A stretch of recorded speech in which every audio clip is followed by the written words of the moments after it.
de l'Ouest après Dakar, Abidjan et Saint-Louis. Ce fut le tour de Bamako en même temps que Cotonou et Nouakchott de recevoir une station de radiodiffusion. C'était en août 1957 et la cérémonie était présidée par Feu Modibo Keïta qui était à l'époque secrétaire général de France d'Outre-mer et non moins maire de la commune de Bamako. Dans son discours, le président Keïta a rappelé l'importance de la radio au Soudan, un instrument qui, selon lui, doit combattre les barrières d'ignorance qui sont source de mésentente entre les peuples. Cheikh Oumar Sangaré nous propose un extrait de ses discours suivants.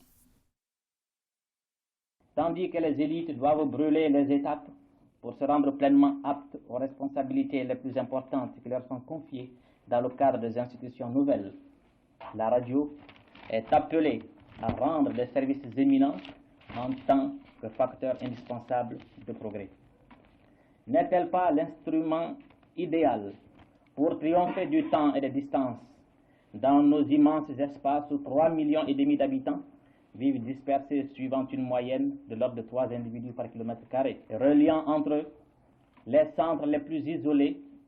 tout en assurant leur contact avec le reste du monde? La radio peut contribuer de façon décisive à accélérer cette formation des masses et cette préparation des élites, en supprimant ainsi les barrières entre ces divers groupements humains, dispersés et pourtant semblables. La radio se doit donc d'abord d'aider les populations soudanaises à se connaître entre elles, pour prendre conscience de cette similitude, reflet d'une communauté de sang et de destinée, à affirmer leur personnalité collective, à mieux assimiler les richesses de leur civilisation traditionnelle,